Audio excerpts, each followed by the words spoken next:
যানজট মুক্ত করতে রাস্তায় বসে ব্যবসা করা যাবে না। প্রশাসনের এই কড়া নির্দেশের জেরে রণক্ষেত্র চেহারা নিল হাওড়া হাট এলাকা।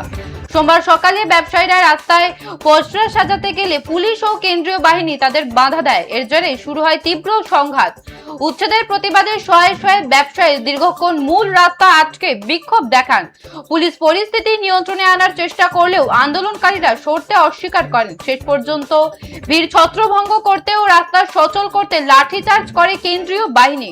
লাঠির ঘায়ে মুহূর্তের মধ্যে এলাকা ফাঁকা হয়ে যায়। বর্তমানে পরিস্থিতি নিয়ন্ত্রণে এলেও এলাকায় বিশাল পুলিশ ও আধা সামরিক বাহিনী মোতায়েন রয়েছে।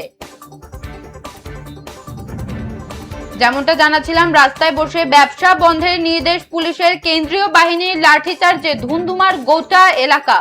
যানজট মুক্ত করতে রাস্তায় বসে ব্যবসা করা যাবে না। প্রশাসনের এই কড়া নির্দেশের জেরে রণক্ষেত্রের চেহারা নিল হাওড়া হাট এলাকা। সোমবার সকালে ব্যবসায়ীরা রাস্তায় পসরা সাজাতে গেলে পুলিশ ও কেন্দ্রীয় বাহিনী তাদের বাধা দেয়। এর জেরে শুরু হয় তীব্র সংঘাত। উচ্ছেদের প্রতিবাদে শয়ে শয়ে ব্যবসায়ী দীর্ঘক্ষণ মূল রাস্তা আটকে বিক্ষোভ দেখান।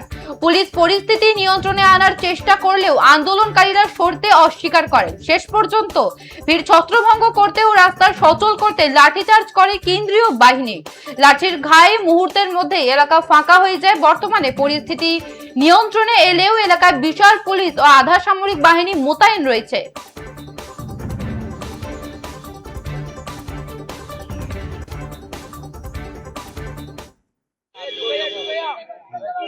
গতকালকে বসতে দেওয়া হলো না, তার আগের সোমবার 25 তারিখ ছিল, সেদিনকে কিন্তু বসতে দেওয়া হয়েছিল। বসার পরে 7:30 8টা থেকে মাইকিং করা হলো ট্রাফিক থেকে যে আর কাল থেকে হাটে কেউ বসতে পারবেন না। তা যথারীতি এই কথা যখন বলা হয় হাটে আর বসতে পারবেন না, তা 11টার সময় আমাদের থানাতে মিটিং এ ডাকে ট্রাফিকের বড়বাবু, থানার বড়বাবু, আমাদের সমিতিকে নিয়ে বসে আলোচনা হলো। ওনারা বললো হাটে আর কখনো চলবে না, হাট বন্ধ হয়ে গেল। সেটা তো মানে একটা কি বলছে, হঠাৎ বজ্রপাতের মতো। তা বলছে না, আমাদের কিছু করণীয় নেই, ওপর মহল থেকে যা অর্ডার সেটা। যথারীতি আমরা এখানকার লোকাল নেতৃত্বে যারা রয়েছেন দায়িত্বপূর্ণ তাদেরকে আমরা জানালাম, কেন তারাই আমাদের অভিভাবক। নতুন সরকার এসছে, যারা দায়িত্বে থাকবে তারাই আমাদের অভিভাবক। আমরা হচ্ছে পেট পার্টি, আমাদের কোনো পার্টি নেই। আমরা এখানে সংগঠন করতে আসি না, আমরা এখানে ব্যবসায়ী সংগঠন আমাদের প্রথম প্রায়োরিটি। আমরা কিভাবে চলবো না চলবো এটা আমাদের প্রথম দেখতে হবে, বাকিটা প্রশাসন যেভাবে চালাবে সেইভাবে। তা আমরা সেই অর্থে দাঁড়িয়ে তাদের এখানকার উচ্চ নেতৃত্বদেরকে জানালাম। তারা আমাদেরকে বললো দেখছি বলে ব্যাস এই অবধি স্টপ। আমরা 5টা 5:30 অবধি ওয়েট করার পরে আমি উচ্চতর নেতৃত্বে রাজ্যসভার যিনি সভাপতি ওইখানে আমি মেসেজ করে, ওনারা ওইখান থেকে রিপোর্ট দিল যে আপনারা একটা কাজ করুন, আমাকে লিখে পাঠান হোয়াটসঅ্যাপে। আমি পাঠালাম, দেখলো, দেখে বললো 10টা অবধি ওয়েট করুন, আমি জানাচ্ছি। রাত্রি 10টার পরে আমি ফোন করলাম, বলে যে ঠিক আছে আপনারা হাট বসবেন, কিন্তু ব্ল্যাক টপে কেউ বসবেন না, মানে রাস্তা ছেড়ে ফুটপাতে বসবেন। সে আমাকে অর্ডারটা দিল। দেওয়ার পরে আমি বললাম যে তাহলে কি কি করণীয় আমাদেরকে বলুন, গাইডলাইনটা দিন। বলে একদম ব্ল্যাক টপ ছেড়ে ফুটপাতে বসবেন, আর কালকে সকালবেলা 8টার মধ্যে কিন্তু পুরো রাস্তা ক্লিয়ার করতে হবে। আমি বললাম খুব অবশ্যই, খুব ভালো কথা, আমাদের ব্যবসায়ীরা তো ব্যবসা করতে পারবে। তা আনন্দিত হলাম আমরা সবাই। যথারীতি তাই হলো।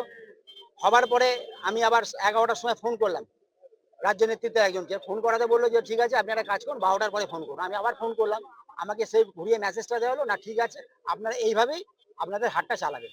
তা যথারীতি আমি কি করলাম, প্রেস মিট করলাম, রিপোর্টারদেরকে জানালাম যে আমাদের একটা আনন্দের খবর, অবশ্যই আনন্দের খবর, যে একটা উঠে যাওয়া হঠাৎ আমাদেরকে আবার জানিয়েছে, খুব ভালো, সেটা সবাইকে জানালাম। কিন্তু জানাবার পরিপ্রেক্ষিতে দেখলাম হঠাৎই গতকালকে নিত্যধন মুখার্জি রোডে, আজকে থানার সামনে থেকে আপ টু আমাদের বঙ্গবাসীর মোড় অব্দি যে ফুটপাতে 239 জন দোকানদার ভাইরা বসে আছে, 22 বছর ধরে বসে আছে, হঠাৎ কালকে সকালবেলা 8টার পরে তারা আবার হানা দিল, আধা সামরিক বাহিনী, পুলিশ নেবে, কাউকে বসতে দেবো না, সবাইকে তুলে দিল। তখন এরা অসহায় হয়ে গেল, দাদা কি করবো।